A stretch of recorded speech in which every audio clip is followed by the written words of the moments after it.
Hello friends, Kaushalya Pawar kitchen में आपका स्वागत है। आज हम बनाएंगे खस्ता कुरकुरे परतदार आटे से बना मीठा नाश्ता। इसे हम सही माप के साथ बनाकर तैयार करेंगे। इसे बनाने में ज़्यादा सामान भी नहीं लगता है, घर में रखी चीज़ों से ही बनकर तैयार हो जाते हैं। तो चलिए फ्रेंड्स, इस मज़ेदार सी रेसिपी को बनाना शुरू करें। आटे का मीठा नाश्ता बनाने के लिए मैं यहाँ पर ले रही हूँ सबसे पहले गुड़। मैंने यहाँ पर 1 कप गुड़ ले लिया है। पूरी रेसिपी बनाने में इसी कप का यूज करेंगे सामान डालने के लिए। अब गुड़ को इस तरह से किसी कागज़ पर डालकर इस तरह से इसके छोटे छोटे टुकड़े कर लेंगे। इससे यह पानी में जल्दी घुल जाएगा। गुड़ के अच्छे से टुकड़े हो गए हैं। अब इसे इस तरह से बर्तन में डाल देंगे और साथ ही इसमें डाल देंगे आधा कप के बराबर पानी और इसे गैस पर पिघलने के लिए रख देंगे। गुड़ को हमने फोड़कर डाला था तो वो बहुत ही जल्दी पिघल गया है। अब हम इसे छलनी की सहायता से किसी दूसरे बर्तन में छानकर डाल देंगे। इसे आप जरूर छानें क्योंकि कई बार गुड़ में थोड़े बहुत गन्ने के छोटे छोटे टुकड़े आ जाते हैं। छानने से पानी एकदम साफ हो जाता है। अब इसे ठंडा होने के लिए छोड़ देंगे। यहाँ पर मैं ले रही हूँ सूखा नारियल। इसे इस तरह से फोड़कर देख ले, ये अंदर से खराब तो नहीं है। हमारा नारियल बिल्कुल सही है, ये अंदर से वाइट है। अंदर से अगर नारियल पीला है तो वो खराब है, इससे नाश्ते का टेस्ट खराब हो सकता है। अब इसे कद्दूकस की सहायता से कसकर तैयार करेंगे। इसका नाश्ते में बहुत अच्छा टेस्ट आएगा। यहाँ पर आप चाहें तो नारियल का बुरादा भी यूज कर सकते हैं। ये किराने के हर स्टोर पर आसानी से मिल जाता है। हमने नारियल को कस लिया है। मैंने ज़रूरत के हिसाब से नारियल लिया है, बाकी बच गया है। अब हम एक बड़े बर्तन में लेंगे आटा और इसे इस तरह से छान लेंगे। यहाँ पर मैंने 3 कप गेहूं का आटा लिया है। इस तरह आटा छानने से आटे में जो बूर जैसा होता है वो छलनी में ही रह जाता है। 1 कप डाल देंगे सूजी। मैंने यहाँ पर पतली सूजी का यूज किया है। अगर सूजी मोटी है तो उसे मिक्सी के जार में डालकर थोड़ा सा पीस कर ले लें। अब इसमें डाल देंगे कसा हुआ नारियल, 3-4 छोटे चम्मच सफ़ेद तिल, 1 छोटी चम्मच साबुत सौंफ, इसका इसमें बहुत अच्छा टेस्ट आता है। 2-3 पिंच के बराबर इलायची पाउडर, इसका इसमें बहुत अच्छा फ्लेवर आता है। अगर आप साबुत इलायची डाल रहे हैं तो 2-3 इलायची को दरदरा कूट कर भी डाल सकते हैं। अब इसमें डाल देंगे घी। अगर आप कप के नाप से देखें तो ये आधा कप घी है। घी यहाँ पर हम मोइन के लिए डाल रहे हैं। आप चाहें तो तेल का यूज भी कर सकते हैं, लेकिन घी का मोइन डालने से ये बहुत ज़्यादा टेस्टी तो बनेंगे ही, साथ ही ये सॉफ्ट भी बनकर तैयार होंगे। इन सबको अच्छी तरह से मिला देंगे। आटे को यहाँ पर बहुत अच्छी तरह से मिलाना है। सब चीज़ें आपस में अच्छी तरह से मिल जानी चाहिए, तभी हमारा नाश्ता उतना ही सॉफ्ट बनकर तैयार होगा। आटे की जब हम मुट्ठी बना रहे हैं तो ये अच्छे से बन रही हैं। आटा हमारा सही मिलकर तैयार हो गया है। अब इसमें डाल देंगे गुड़ का वो पानी जो हमने पहले ही तैयार कर लिया था। पानी जो है वो हल्का सा गुनगुना होना चाहिए। पानी को बहुत ज़्यादा ठंडा नहीं करना होता है। गुनगुने पानी से बहुत ही सही आटा लगकर तैयार होता है और जल्दी भी लग जाता है। आटे को हम ज़्यादा सख्त नहीं करेंगे और ना ही ज़्यादा सॉफ्ट करेंगे। इसे हम पूरी के आटे की तरह लगाकर तैयार करेंगे। आटा लगाते समय अगर पानी कम पड़ जाए तो ज़रूरत के हिसाब से आप सादा पानी भी डाल सकते हैं, क्योंकि यहाँ पर हमने मीठी की मात्रा एकदम सही ली है। अगर आपको अपने हिसाब से कम ज़्यादा लग रहा है तो आप अपने हिसाब से मीठे की मात्रा कम ज़्यादा कर सकते हैं। मेरे हिसाब से मीठे की मात्रा एकदम सही है।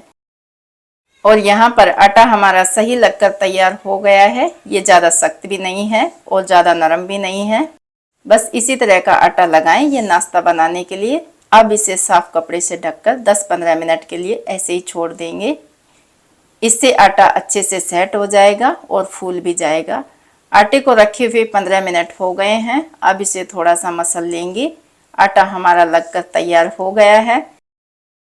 अब इसमें से थोड़ा सा आटा निकाल लेंगे और बाकी आटे को ढक देंगे। ऐसा करने से आटा सूखेगा नहीं, नरम बना रहेगा। यहाँ मैं कटोरी में ले रही हूँ थोड़ी सी मैदा। इसमें डाल देंगे घी और इसे अच्छी तरह से मिला देंगे। अब ज़्यादा टाइम नहीं लेंगे और जल्दी से बना लेंगे लोई और इसे इस तरह से बेलकर रोटी के आकार में तैयार करेंगे। चकले के नीचे मैंने कपड़ा लगा दिया है, अब ये खिसकेगा नहीं। इसे हमने इसी तरह बनाकर तैयार किया है। इसी तरह इस पर लगाने के लिए दूसरी परत भी तैयार कर लेंगे। इसे बहुत ज़्यादा पतला नहीं बेलना है, जैसा हमने पहले बनाया है सेम वैसा ही बनाना है। इस पर लगा देंगे मैदा वाला वो घोल जो हमने तैयार किया है। इसे इस पर अच्छी तरह से फैला देंगे। अब इसे थोड़ा सा बेल देंगे और इस पर फिर से मैदा वाला घोल फैलाते हुए लगा देंगे। बारिश का मौसम चल रहा है।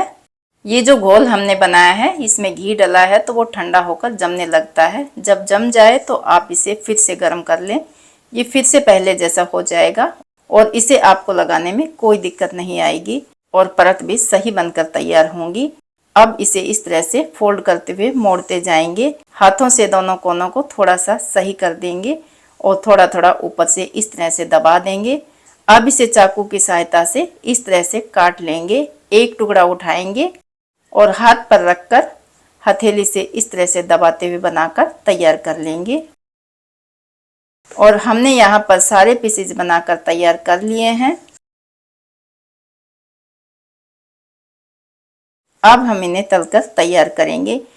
इन्हें तलने के लिए गैस के फ्लेम को ऑन करके कढ़ाई में डाल देंगे तेल। तेल गरम हो गया है, टुकड़ा ऊपर तैर कर आ गया है। अब इसमें डाल देंगे धीरे धीरे से सारे पीसेस। गैस के फ्लेम को यहाँ पर आप मीडियम कर दें। यहाँ पर थोड़ी देर ऐसे ही पकाकर तैयार करेंगे। अगर आप नाश्ता ज़्यादा बना रहे हैं तो एक साथ बनाकर कपड़े से ढककर रख लें और धीरे धीरे इन्हें पकाते रहें। और देखिए ये धीरे धीरे से ऊपर आ रहे हैं। अब इन्हें पलट देंगे।